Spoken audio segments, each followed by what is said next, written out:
Republicans grill FBI agent who said he would stop Trump. House Judiciary Committee Chairman Bob Goodlatte, RVA, recognizes a member during a meeting on their months-long standoff with the Justice Department on the request by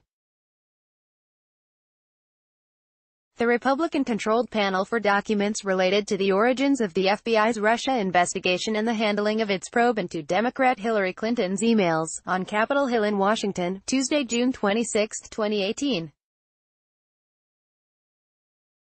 Democrats charge the subpoena undermines special counsel Robert Mueller's investigation into the Trump campaign's Russia ties and whether there was obstruction of justice. AP photo, J.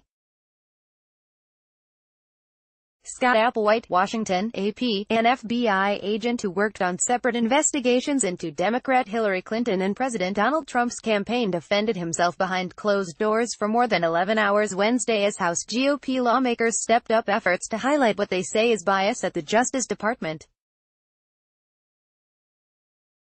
Peter Strzok exchanged anti-Trump texts with a colleague, FBI attorney Lisa Page, as both worked on the Clinton investigation and briefly on special counsel Robert Mueller's investigation into ties between Trump's campaign and Russia.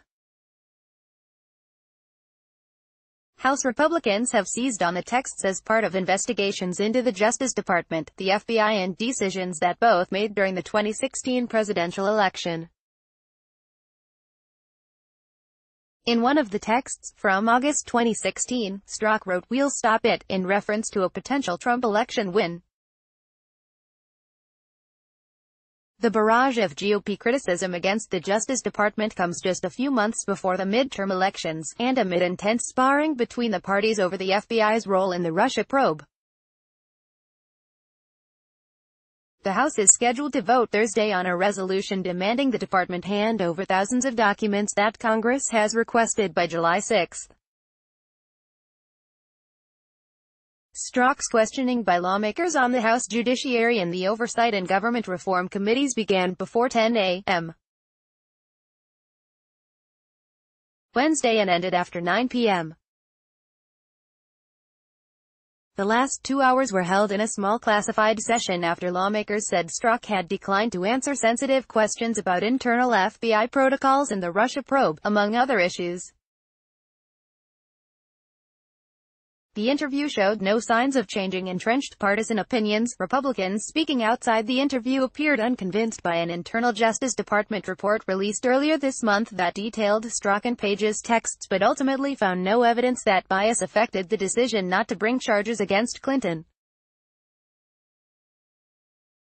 Representative Trey Gowdy, RSC, the chairman of the oversight panel, said in an interview that bias is pervasive and impossible to separate out.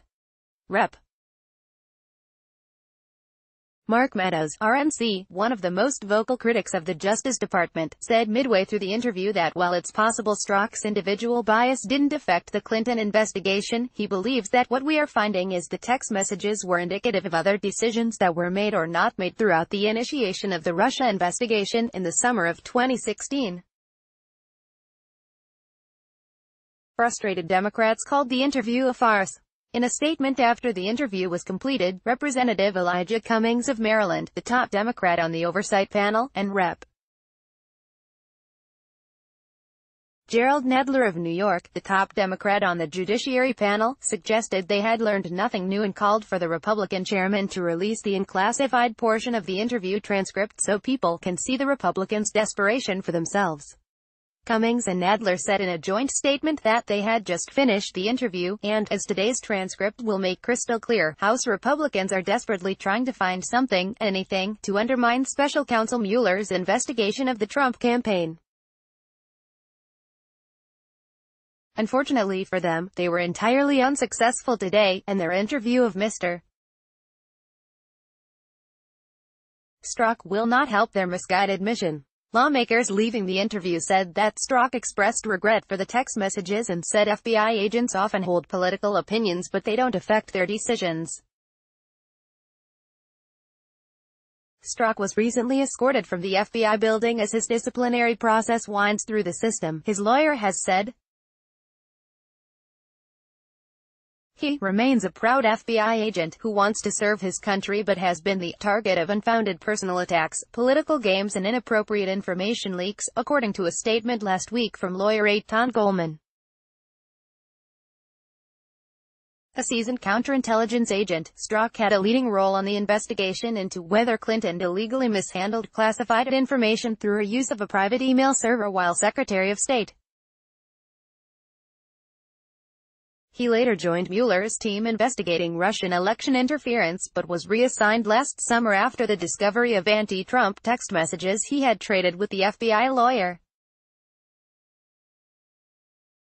Page had already left Mueller's team when the messages were discovered and has now left the FBI. Earlier this week, President Donald Trump criticized the closed-door interview with Strzok, saying it should be shown to the public on live television, not a closed-door hearing that nobody will see. House Judiciary Committee Chairman Robert Goodlatte, RVA, said near the end of Strzok's interview that the witness was ordered by FBI counsel not to answer many of the questions asked. Goodlatte said he will hold a public hearing soon and that, "I hope he will be more forthcoming at that time." The Strzok interview is one of several events this week in which House Republicans are criticizing the Justice Department. At a contentious session Tuesday, the GOP-led Judiciary panel approved the resolution requesting the department provide documents, despite an existing agreement to do so that was announced by House Speaker Paul Ryan's office over the weekend. Meadows and Republican Rep. Jim Jordan of Ohio were behind that resolution, which would not be enforceable but would send a strong message to justice officials. Justice and FBI have already turned over more than 800,000 documents to congressional committees, but subpoenas from the Justice and Intelligence panels are demanding additional materials.